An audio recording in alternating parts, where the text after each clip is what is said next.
नमस्कार दोस्तों, मैं हूं कुलदीप जहांगीर। सभी का बहुत बहुत स्वागत है। सभी जल्दी से जल्दी ऑनलाइन आ जाएंगे, सभी क्लास को शेयर कर देंगे और लाइक कर देंगे। जल्दी से जल्दी क्लास को शेयर करेंगे और लाइक करेंगे। ठीक है दोस्तों, सभी को गुड मॉर्निंग एवरीबॉडी। चलिए, तो दोस्तों अपन बात कर रहे थे मनोविज्ञान के बारे में। सभी आ गए, ऑनलाइन जुड़ गए सभी। मनोविज्ञान में अपने टॉपिक चल रहा था दोस्तों केटल के बारे में। जो मनोवैज्ञानिक है केटल, उन्होंने व्यक्तित्व के किस आधार पर जो है निर्धारण किया कि इस व्यक्ति का व्यक्तित्व कैसा होता है, किसके आधार पर? शील गुणों के आधार पर। शील गुणों की अगर बात करें तो मैंने आपको पूरा कंप्लीट समझा दिया था, बिल्कुल आपको समझ में आया होगा क्लियरली। केटल का जो जो सिद्धांत था, केटल ने जो दिया था, वैसा सिद्धांत किसने दिया था? आलपोर्ट ने भी दिया था। किसने दिया था? आलपोर्ट के द्वारा भी दिया गया था। जहां प्रधानता किस चीज की मानी गई थी, वो थी शील गुण की। सभी का आपका यूट्यूब चैनल में बहुत बहुत स्वागत है। आप जल्दी से जल्दी आ जाइए, क्लास में जल्दी से जल्दी जुड़ेंगे। देखिए, तो अपन बात कर रहे थे दो प्रकार से। मैंने आपको क्लास, जहाँ 2 मिनट रिकॉल करवा देता हूं मैं आपकी क्लास, वहां पर मैंने आपको बात करी थी शील गुणों के आधार पर। उन्होंने फाइनली कितने काट कूट के कितने शील गुण अपना लिए थे, कितने शील गुणों को प्रधानता दी? वो थे 35 शील गुणों को प्रधानता दी। अब आगे क्या होता है इसके बारे में जानेंगे। इससे पहले चीज आती है कि उन्होंने मात्रात्मकता के आधार पर सबसे ज्यादा जो महत्व दिया था वो मात्रात्मक गुण को दिया था, और उसके आधार पर सतही शील गुण और मूल स्रोत, मूल बोल सकते हो या स्रोतशील गुण, जिसमें वेरी इंपॉर्टेंट है मूल और स्रोतशील गुण। ठीक है, यहां से क्वेश्चन बनेगा आपसे। यहां से जो रीट में हमेशा क्वेश्चन बनता आया है वो बना है मूलशील गुणों के आधार पर। ठीक है, सतहीशील गुण और मूलशील गुण ये क्या होते हैं, इनके बारे में जान लेते हैं। देखो सतही, अब बात करते हैं सतहीशील गुणों की। ठीक है, सतहीशील गुण यानी कि इसकी अभिव्यक्ति कैसी है? अभिव्यक्ति यानी कि अभिव्यक्ति का मतलब ये प्रकट कैसे होते हैं? कैसे होते हैं? सतही रूप में होते हैं। यानी कि सतह के रूप में किस तरह से होते हैं? सतही रूप में, यानी कि दिखाई नहीं देते कि इसमें इस प्रकार का शील गुण मौजूद है। वो क्या होता है? दिखाई नहीं देता। यानी कि प्राय शील गुण, क्या बोला मैंने? प्रायशील गुण क्या होते हैं? दिखाई नहीं देते। यानी कि प्रदर्शन होता है, दिखाई नहीं देते। बहुत से व्यक्तित्व को देखने पर पता चल जाता है कि यार इसमें ये शील गुण मौजूद है, बात करने से पता चल जाता है। लेकिन यहाँ पर क्या हो रहा है? यहाँ पर बात करने से या ऐसी तरह से दिखाई नहीं दे रहा है, कोई कंडीशन या कोई ऐसी चीज, दुर्घटना घटना इनके साथ होती है जिसके एकदम से इनके सतहीशील गुण जाग उठता है और वो इनको दिखाई देता है। तो ऐसे तो प्रायशील गुण क्या होते हैं? दिखाई नहीं देते, दिखाई नहीं देते। ठीक है, ये भी समझ में आया। अभिव्यक्ति कैसी थी? सतही थी। प्रायशील गुण जो ये इस तरह के शील गुण जो होते हैं, सभी को क्लियरली समझ में आ रहा है क्या बोल रहा हूं मैं? बिल्कुल, जो मैं बात कर रहा हूं, जो मैं आपको बता रहा हूं वो इंपॉर्टेंट है, वही आप ध्यान लगाएंगे। ये जो शील गुण है ये क्या होते हैं? दिखाई नहीं देते। दिखाई नहीं देने का मतलब मैं ये नहीं कह रहा हूं कि बिल्कुल ही नहीं, पता ही नहीं चल रहा क्या इसमें शील। लेकिन यहाँ पर कुछ शील गुण ऐसे होते हैं जो बात करने से, किसी के चलने से, किसी के रहने से, इनसे ही पता चल जाता है कि यार ये इसमें शील गुण मौजूद है। जैसे प्रेम है, जैसे कि हास है, जैसे कि हंसना है। इसके बाद और बात करें इसमें, जैसे मित्रता है, बात करने से, उसके नेचर से, उसके रहने से ही पता चल जाता है कि यार इसमें ये मित्रता संबंधित शील गुण इसमें मौजूद है।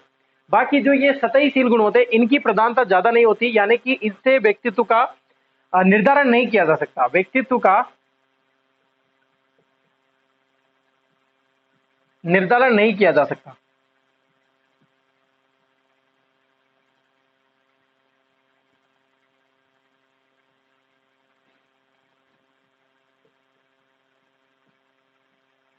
ठीक है, और प्रायशील गुण दिखाई नहीं देते। कब दिखाई देते हैं? विशेष विशेष तौर पर कब दिखाई देते हैं? विशेष सामाजिक स्थिति में, सामाजिक रूप की स्थिति में, क्या होते हैं? प्रकट होते हैं।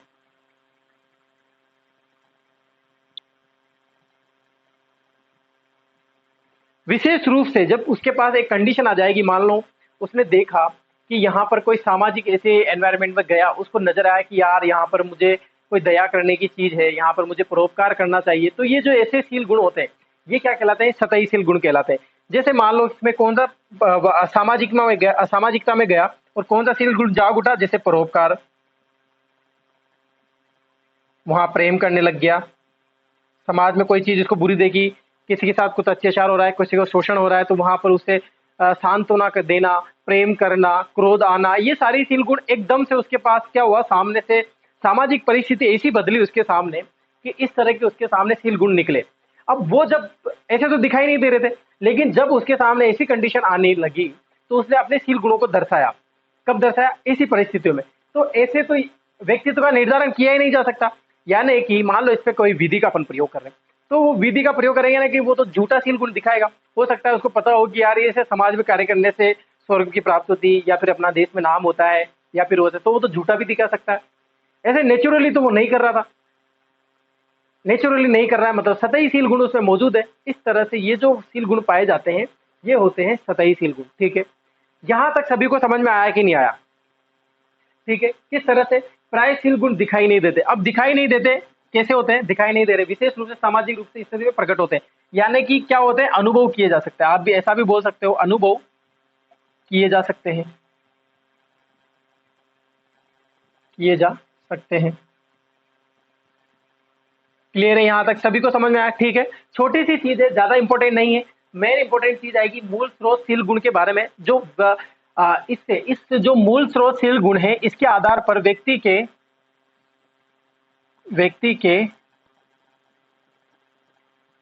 व्यक्तित्व का निर्धारण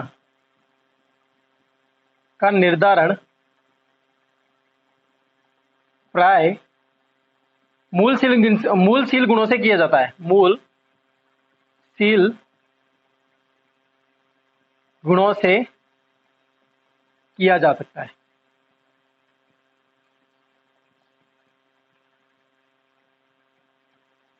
देखो ये जो मैं बता रहा हूं ना आपको, जैसे मैंने सतही शील गुण बताया और मूल शील गुण बताया। अब आगे जो सिद्धांत आएगा, जो आलपोर्ट का सिद्धांत आएगा, उसने भी यही यही शील गुणों को प्रधानता दी और इसके सिद्धांत को पढ़ा, और उसके बाद उसने भी अपना सिद्धांत दिया। वो सिद्धांत जो दिया था उसमें भी प्रधानता किसकी थी? शील गुणों की प्रधानता थी। तो इसके ही कुछ भाग जोड़े थे। जैसे सतही शील गुण की बात करें, जैसे परोपकार हो गया।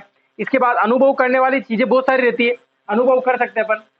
परोपकार हो गया, इसके बाद जैसे बहुत सारी चीजें रहती है, प्रेम, प्रशंसा, सांत्वना देना, ये सारी चीजें एक कंडीशन होने के साथ साथ वो दर्शा रहा है, अनुभव कर रहा है उस चीज को, तो वो क्या हो जाता है? सतही शील गुण हो जाता है।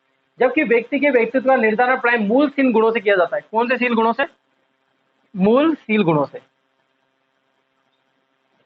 किससे किया जाता है? मूल शील गुणों से। ठीक है, अब इनकी तो क्या, जिनका व्यक्तित्व का निर्धारण इन मूल शील गुणों से किया जा सकता है, इन तो इनकी संख्या क्या हो गई? संख्या क्या हो गई? इनकी कम हो गई। यानी कि इनकी संख्या, मूल जो शील गुण होते हैं जिनसे पर्सनली व्यक्तित्व का निर्धारण किया जाता है, इनकी संख्या क्या हो गई? कम हो गई। ठीक है, तो यहां तक सभी को समझ में आया? तो जो मूल शील गुण है, इनकी जो केटल के अनुसार, केटल ये बताते हैं कि जो मूल शील गुण है उनकी उत्पत्ति जो हुई है वो सतही शील गुणों से हुई है। कैसे हुई है? सतही शील गुणों से। यानी कि बहुत सारे सतही शील गुण मिलते हैं, इसके अलावा एक्स्ट्रा जो शील गुण होते हैं वो सारे शील गुण मिलकर एक मूल स्रोत शील गुण बनाते हैं। जबकि सतही शील गुण अलग होते हैं, ये क्या होते हैं? दिखाई भी नहीं देते, इनकी संख्या बहुत ज्यादा होती है, प्रदर्शन करते हैं, लेकिन व्यक्तित्व का निर्धारण इनसे नहीं किया जा सकता। ठीक है, तो यहां तक सभी को समझ में आया?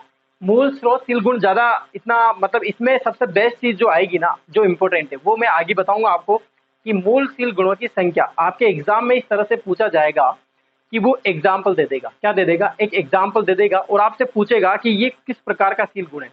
तो वो तो आएगा आलपोर्ट के सिद्धांत पे, क्योंकि आलपोर्ट के सिद्धांत ने अलग अलग प्रकार ज्यादा दिए थे। ठीक है, जबकि यहाँ पर तो क्या है? 2 प्रकार दिए। 2 प्रकार में से आप बिल्कुल इजीली बता दोगे कि जिनकी संख्या ज्यादा है, तो वो कौन सा है? सतही शील गुण। जिनको अनुभव किया जा सकता है, महसूस किया जा सकता है, वो है कौन सा शील गुण है? सतही शील गुण। इसके बाद जिनका व्यक्तित्व का निर्धारण नहीं किया जा सकता जिनसे, वो है सतही शील गुण। जैसे परोपकार हुआ, प्रशंसा हुआ, सांत्वना देना हुआ, प्रेम करना, मतलब एक सामाजिक की परिस्थिति को देखकर वो शील गुण अपने आप जाग उठे। जबकि मूल शील गुण अपने आप में पहले मौजूद होते हैं उसमें, व्यक्तित्व में, और व्यक्ति का निर्धारण किया जा सकता है। जैसे मान लो कोई निस्वार्थ भाव से हास के साथ कैसे? निस्वार्थ भाव से, हास के साथ, और एक सामूहिकता के रूप में। किसके? एक सामूहिकता के रूप में इन तीनों चीजों को मिलकर, अब तीनों चीजें करेगा तो एक प्रकार का सील गुण निकलता है, वो सील गुण होता है मित्रता। मित्रता नाम का सील गुण होता है। ठीक है, कौन सा? मित्रता नाम का। तो यानी कि निस्वार्थ भाव से, अब निस्वार्थ यहां तो क्या था, उसको जरूरत थी सामाजिकता में, देखे उसके मन में पहले से बहुत सारी चीजें, एकदम से उसने ये सारी चीजें निकाली। यहां पर नहीं हो रहा, निस्वार्थ भाव से हंस रहा है और एक सामूहिकता के रूप में अपना पालन कर रहा है, पूरा कर्तव्य निष्ठ होकर वो सारी चीजें अपना रहा है।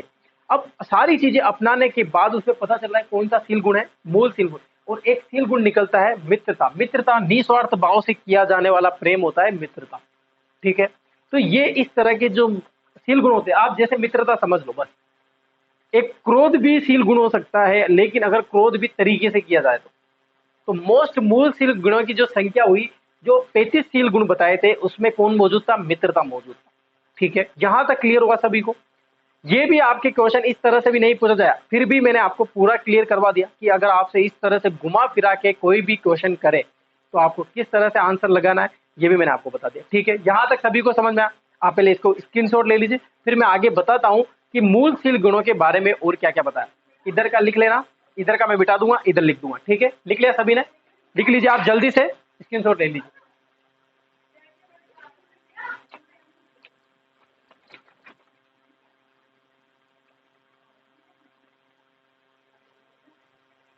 मिटा दूं? इधर का मिटा देता हूं। ठीक है, चलो।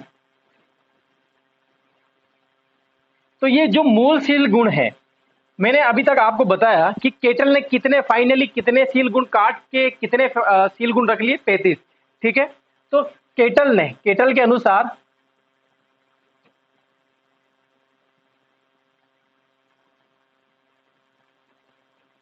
मूल सील गुण, मूल सील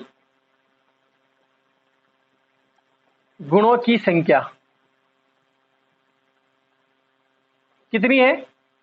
कितनी संख्या है? 35। ठीक है, कितनी है? 35। और 35 को इन्होंने क्या करा? तोड़ दिया। 35 को किस रूप में तोड़ा? एक तो 23 और एक 12। कितने तोड़ा? 23 प्लस 12। अब जो 23 सील गुण है, ये 35 को तोड़ा है, तो 23 सील गुण कौन से? सामान्य व्यक्ति में। सामान्य का मतलब लगभग ज्यादा जो व्यक्ति रहेंगे उनमें कौन से सील गुण पाए जाएंगे? 23 सील गुण पाए जाएंगे। किस प्रकार के? जैसे मित्रता संबंधित सील गुण जो होते हैं वो सामान्य व्यक्ति में पाए जाएंगे, और जो 12 सील गुण होते हैं इन 35 में से, वो असामान्य व्यक्ति में भी पाए जाते हैं।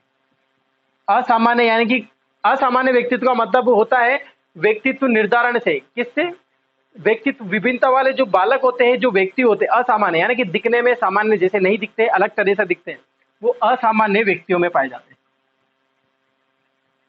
ठीक है, सभी को क्लियरली समझ में आ रहा है क्या बोल रहा हूं मैं?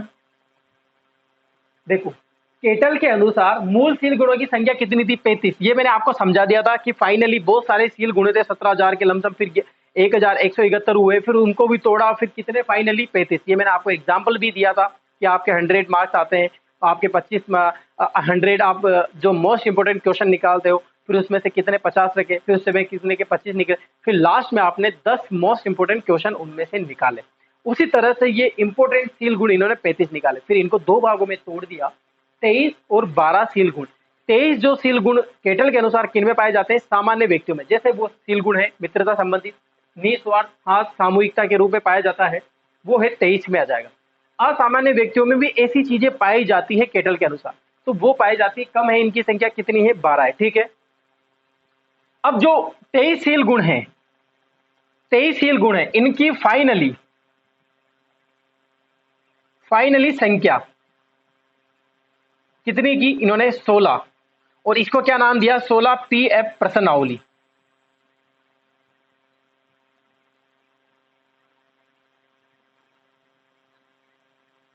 ये है समझने वाली चीज। ठीक है, फाइनली जो संख्या है वो 16 PF, यानी कि P का मतलब तो पर्सनालिटी, और F का मतलब मैंने आपको क्या बताया था? F का मतलब होता है फैक्टर। क्या मतलब होता है? फैक्टर, यानी कि 16 पर्सनालिटी फैक्टर प्रश्नावली।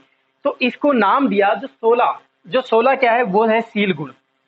एक बार फिर से समझाता हूं, जो 35 शील गुण थे उनको दो भागों में तोड़ा, 23 और 12। जो मूल शील गुण थे 23, उनमें से भी 23 में से भी मूल शील गुण कितने निकाले फाइनली? मूल शील गुण संख्या कितनी निकली? 16। और इसको क्या नाम दिया? 16 पीएफ प्रश्नावली। एग्जाम में, रीट के एग्जाम में आपसे ये पूछा जाएगा कि केटल के अनुसार मूल शील गुणों की संख्या कितनी थी? कितनी थी? 16। 35 ना आएगा आंसर, ना 23 आएगा, ना 12 आएगा, आंसर क्या आएगा? 16। क्योंकि इन्होंने निर्धारण किया, बाद में फाइनली डिसीजन लिया, इतने शील गुण बनाए, उसके बाद रिसर्च करते जा रहे थे, पढ़ते जा रहे थे, प्रयोग पे प्रयोग करते जा रहे थे, सिद्धांत पे सिद्धांत लिखते जा रहे थे, और फाइनली इन्होंने प्रयोग करने के बाद कितने शील गुण निकाले? 16 शील गुण निकाले। और इसको नाम दिया था 16 पीएफ प्रश्नावली, नाम दिया था किसने? केटल ने। तो याद रखना, एग्जाम में पूछा जाएगा 16 पीएफ। क्या पूछा जाएगा?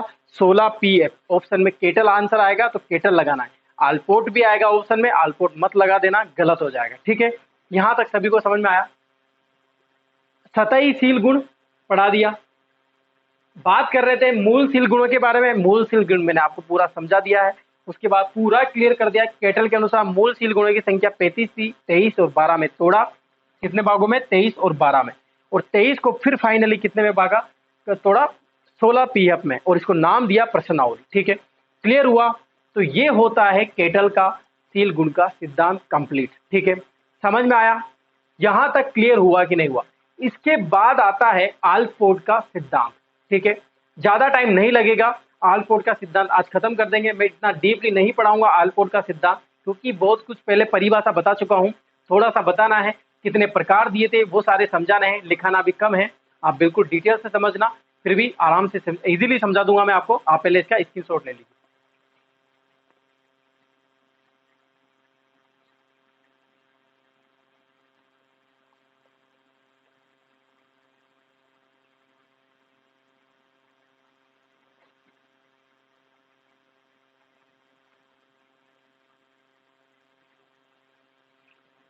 लिख लिया सभी ने?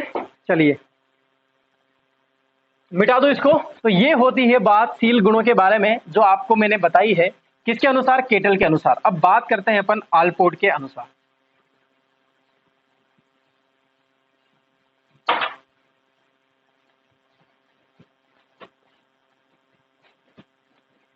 आलपोर्ट की बस एक चीज इंपॉर्टेंट है, वेरी इंपॉर्टेंट है, वो है उसकी परिभाषा, जो मैं आपको लिखा चुका हूं परिभाषाओं में। व्यक्तित्व की परिभाषा देखना, उसमें 1937 में दी गई परिभाषा थी, जिसका बाद में विश्लेषण भी किया था, चेंज भी किया था 1961 में, और बाद में परिभाषा बदली थी। वो सारी दोनों परिभाषा मैंने आपको लिखाई है, वहां पर जाके देखना, यहां पर नहीं लिखाऊंगा, बोलूंगा भी नहीं। ठीक है, तो बात करते हैं व्यक्तित्व के शील गुणों का सिद्धांत। दूसरा सिद्धांत आ जाता है शील गुणों में से व्यक्तित्व का शील गुणों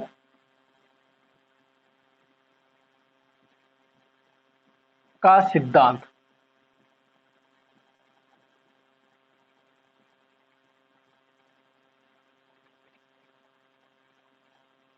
ठीक है, और इस सिद्धांत को नाम दिया था ट्रेट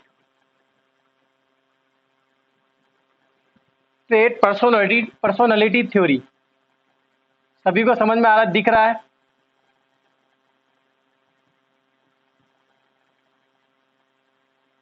इंग्लिश में देख लेना, क्योंकि व्यक्तित्व का शील गुणों का सिद्धांत आ जाए तो ये लगाना है आपको गार्डनर आलपोर्ट। क्या नाम है इसका पूरा? Gardner Allport.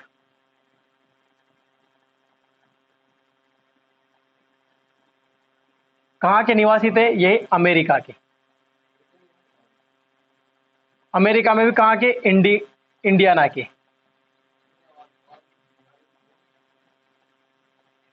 कहां के? इंडियाना के। ठीक है, अमेरिका के गार्डनर आलपोर्ट ने यह सिद्धांत दिया था। कब दिया था? उसके बाद दिया था, और ये दिया था 1961 में।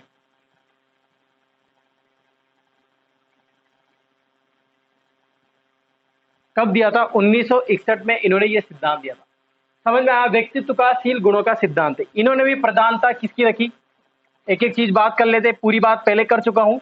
प्रधानता केटल केटल के समान या केटल के जैसे शील गुणों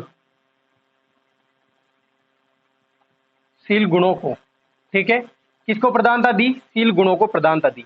अब और बात करें, इन्होंने क्या करा, आलपोर्ट ने, इधर बात करते हैं, आलपोर्ट ने 49 परिभाषाओं दी थी। कितनी कितनी परिभाषाओं का अध्ययन किया था? 49 परिभाषाओं का विश्लेषण किया, अध्ययन किया, बार बार लिखी, लेकिन गलत होती जा रही थी, विश्लेषण करते जा रहे थे, बदलाव करते जा रहे थे, और फाइनली 1937 में,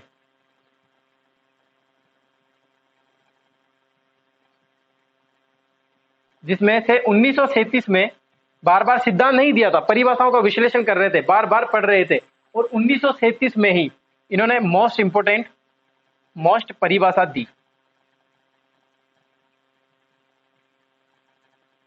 अब इसको कहाँ लिखोगे आप, कहाँ देखोगे? क्योंकि अपने पास टाइम कम है, बिल्कुल समय कम है, बार बार लिखूंगा क्योंकि इतनी इंपॉर्टेंट परिभाषा है कि लिखेंगे, समझानी पड़ेगी। तो आप कहाँ देखना, लिंक पर जाइए, बेल जो आप वीडियो देख रहे हैं उसमें नीचे आप क्लिक कीजिए, वीडियो को नीचे थोड़ा देखिए, उसमें आपको ब्लू लाइन नजर आएगी जिसको डिस्क्रिप्शन बोलते हैं नीचे लाइन में, तो आप वहां पर जाइए, पुराने वीडियो आपको क्लास में मिल जाएंगे। वहां पर एक टॉपिक लगा होगा साइकोलॉजी में जिसमें लिखा होगा व्यक्तित्व की परिभाषाएं।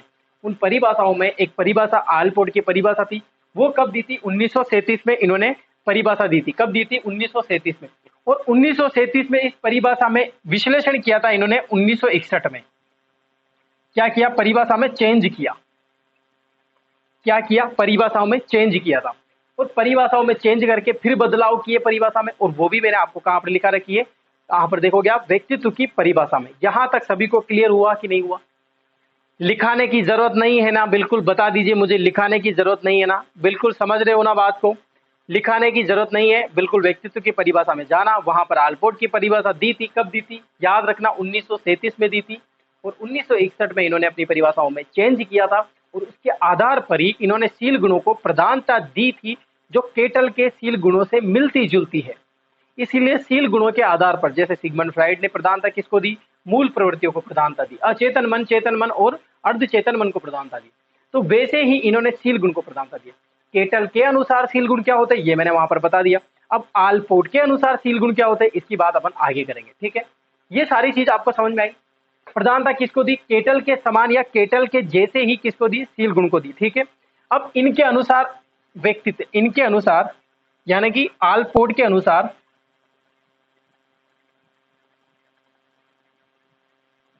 आलपोर्ट के अनुसार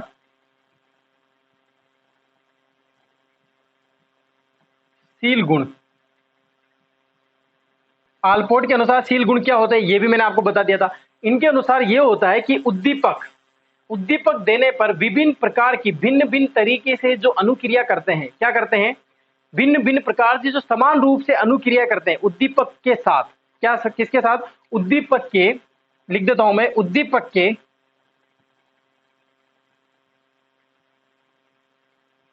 विभिन्न प्रकार से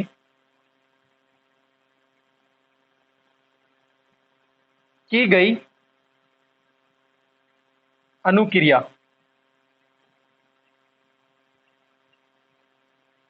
मान लो कोई भी शील गुण इनके पास मौजूद है, इसे समझना नॉर्मली तरीके से क्या कहना चाह रहा है मैं इतना तो समझा देता हूं, ठीक है?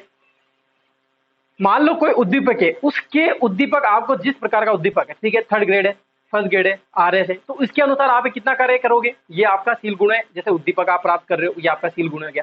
तो इसके आधार पर आप किस प्रकार से प्रक्रिया करोगे, किस प्रकार से कार्य करोगे, किस प्रकार से अनुक्रिया करोगे, वही इन्होंने क्या बताया? शील गुण बताए थे। जैसे मान लो कोई भी शील गुण इनमें मौजूद है, किसी भी प्रकार का आप शील गुण समझ लीजिए। जैसे अहिंसा संबंधित शील गुण मौजूद है, तो अहिंसा संबंधित शील गुण से अहिंसा के संबंधित कार्य किए जाते हैं। क्या किए जाते हैं? कार्य किए जाते हैं। तो उसमें कैसा शील गुण मौजूद था? अहिंसा से संबंधित मौजूद था।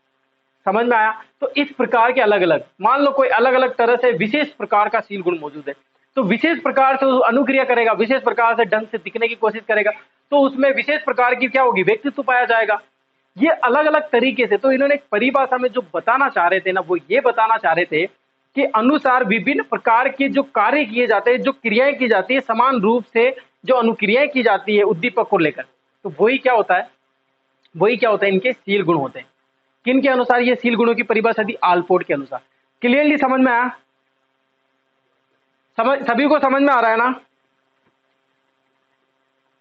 और इन्होंने एक शब्द जोड़ा था आलपोर्ट ने, इसका नाम है पूर्ववर्ती अपूर्व। बार बार उस चीज को दोहराना या फिर रिपीट करना, पहले से करके फिर बाद में वापस करना, ये सारी चीजें रिपीट होना, ये सारी चीजें जो भी जब भी होगी उद्दीपक को लेकर या भिन्न प्रकार की एक समान क्रियाएं बार बार करे, अनुक्रिया करता रहे, तो वो क्या होते हैं? शील गुण होते हैं। क्लियरली समझ में आया कि नहीं आया? इतना मतलब मैंने जितना भी इसमें घुमा फिरा के बताना था उतना तरीके से आपको बता दिया, ठीक है।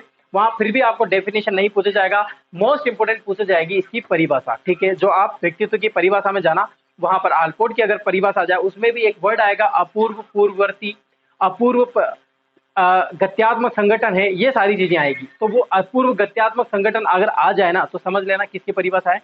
आलपोर्ट की परिभाषा है। समझ में आया? सभी को क्लियर हुआ?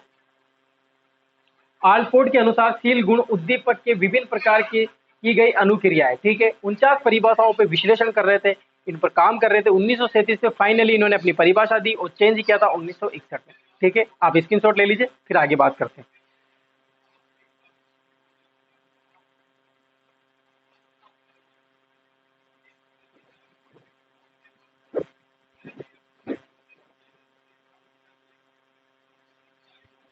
मिटा दूं? चलिए, तो ये हुई बात आलपोर्ट की जनरली एक शील गुणों के बारे में, ठीक है। समझ में आया सभी को?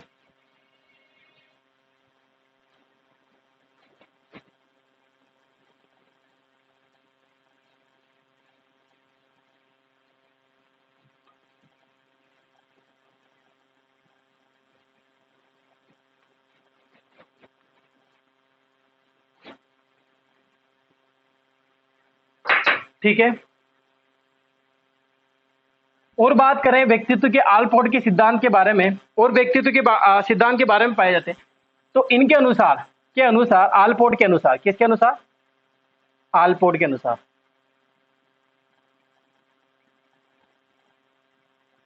शील गुण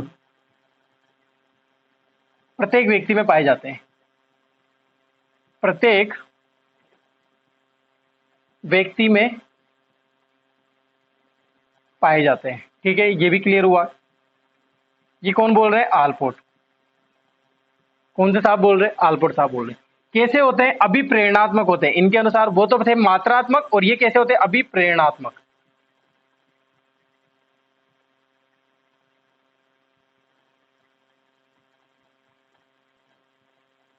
कैसे होते हैं? अभिप्रेरणात्मक होते हैं, ठीक है। और इनकी अभिव्यक्ति कैसी होती है? अभिव्यक्ति कैसी होती है?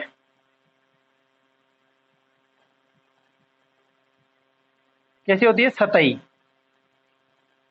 कैसी होती है? सतही, ठीक है। समझ में आया सभी को? आलपोर्ट के शील गुण प्रत्येक व्यक्ति में पाए जाते हैं। कैसे होते हैं? अभिप्रेरणात्मक, वहां मात्रात्मक बताए। अभिव्यक्ति यानी कि दिखाते कैसे? सतही रूप से शील गुण प्रदर्शित किए जाते हैं इनके अनुसार, ठीक है। ये हुआ किसके अनुसार?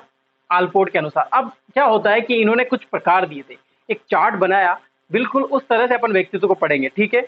यानी कि इनके जो गार्डनर आलपोर्ट ने जो प्रकार दिए थे वो 2 प्रकार दिए थे। कितने प्रकार दिए थे? गार्डनर के अनुसार प्रकार, यहां पर लिखा देता हूं प्रकार। कितने प्रकार दिए थे इन्होंने? 2 प्रकार दिए थे। कितने प्रकार दिए थे? 2 प्रकार दिए थे। कौन सा? सामान्य शील गुण। पहला कौन सा था? सामान्य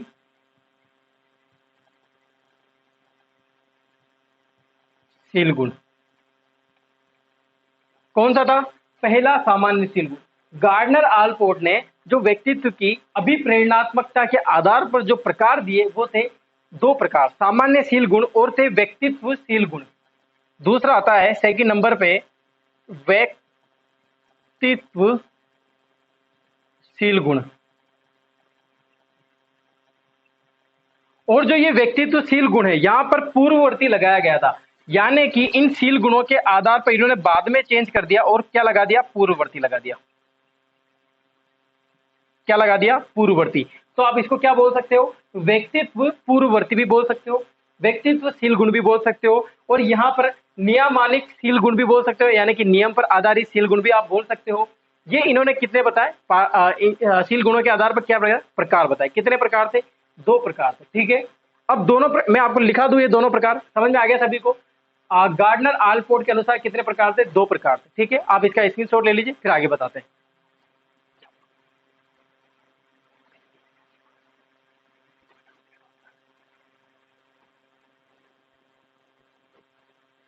ठीक है, सभी ने लिख लिया?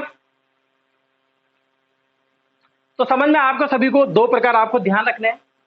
प्रकार की बात करें तो व्यक्तित्वशील गुण, यहां पर ये ध्यान रखना है, आगे लिखाने की बात नहीं है, छोटी सी इजीली बात है। गार्डनर आलपोर्ट का जो व्यक्तित्व का प्रकार है वो इतना हार्ड नहीं है। व्यक्तित्वशील गुण आएगा, पहले शील गुणों की प्रधानता किनको दे रहे थे? ये सामान्य शील गुणों को। तो यहाँ पर सामान्य शील गुण है, यही नियम के शील गुण भी होते हैं और यही विमीय शील गुण भी होते हैं। इनको बोलते हैं, लिखा देता हूं, विमीय शील गुण। विमीय शील गुण, और इन्हीं को क्या बोलते हैं? नियामक, नियमिक शील गुण, क्योंकि ये नियम पर चलते हैं, नियम बनाते हैं। ऐसे शील गुण क्या करते हैं? समाज के साथ चलते हैं, नियम बनाते रहते हैं, तो वो क्या कर लेते हैं? सामान्य शील गुण, विमीय शील गुण, नियमिक शील गुण। और इधर वाले जो शील गुण है, सेकंड नंबर का जो टाइप बताया था इन्होंने प्रकार, व्यक्तित्वशील गुण, और इसी को बोलते हैं व्यक्तित्व पूर्ववर्ती। क्या बोलते हैं? व्यक्तित्व पूर्ववर्ती। और अगर एक और नाम आप याद रखना चाहते हो तो इसका नाम है व्यक्तित्व की जगह आकृतिक। सभी को दिख रहा है? इधर लिख देता हूं मैं, देखो इधर आपको और ज्यादा समझ में आ जाएगा। कितने प्रकार दिए? दो प्रकार दिए, दो प्रकार। ठीक है, उधर ज्यादा कचरा हो गया, इधर लिख लो आप। ठीक है, दो प्रकार में से पहला और ये दूसरा। पहला कौन सा? सामान्यशील गुण।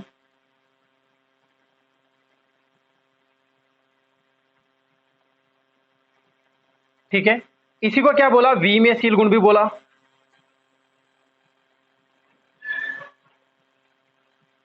और इसी को क्या बोला? नियमिक,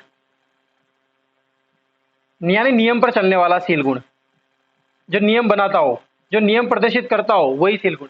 दूसरा क्या बोला? व्यक्तित्व, व्यक्तिशील गुण।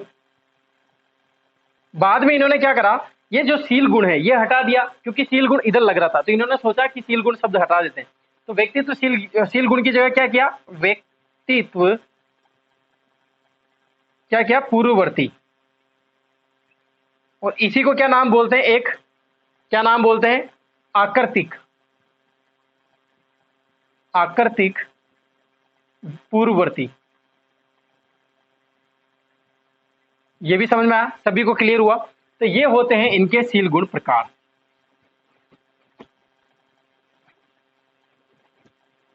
ठीक है, आप लिख लीजिए इसको। तो ये जो अब ये जो बाकी शील गुण हैं, अब देखो क्या करेंगे कि अब आज की क्लास इतनी लंबी नहीं चला सकते, क्योंकि ये जो शील गुण है ये सारे पढ़ने अपन को। क्योंकि ये जो सेकंड नंबर का शील गुण है ये भी तीन प्रकार के होते हैं। कितने प्रकार के होते हैं? ये भी तीन प्रकार के होते हैं। कितने प्रकार के होते हैं? तीन प्रकार के होते हैं। तीन प्रकार। सबसे पहले तो बात कर रहे हैं अपन, जो गार्डनर आलपोर्ट ने जो शील गुणों की प्रकार बताए वो दो प्रकार थे। कौन कौन से? सामान्य शील गुण, व्यक्तित्व शील गुण। कौन से? सामान्य और व्यक्तिक। अगर ये व्यक्तित्व समझ नहीं आ रहा हो तो व्यक्तिक भी बोलते हैं इसको। क्या बोलते हैं? व्यक्तिक। व्यक्तिक शील गुण या व्यक्तित्व शील गुण एक ही बात होती है। आकृतिक पूर्ववर्ती भी बोलते हैं इसको। और जो सेकंड नंबर का जो शील गुण है इसको कितने भागों में बांटा? तीन भागों में बांटा। कौन कौन सी? कार्डी, मोस्ट इंपोर्टेंट, कार्डिनल पूर्ववर्ती।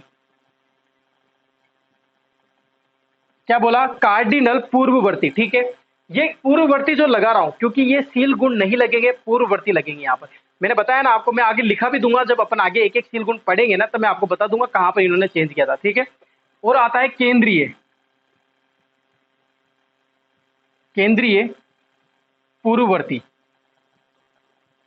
ठीक है, पूर्ववर्ती समझ में आ गया क्यों लगा रहा हूं? इसके बाद आता है गौण पूर्ववर्ती या विशेष गौण, गौण पूर्ववर्ती।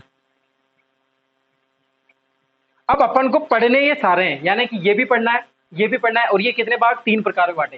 कार्डिनल पूर्ववर्ती वेरी वेरी इंपॉर्टेंट, एग्जाम में पूछा गया है, दो तीन बार एग्जाम में इसके एग्जाम्पल पूछे गए हैं, रीट के एग्जाम में। केंद्रीय पूर्ववर्ती और गौण पूर्ववर्ती वेरी इंपॉर्टेंट।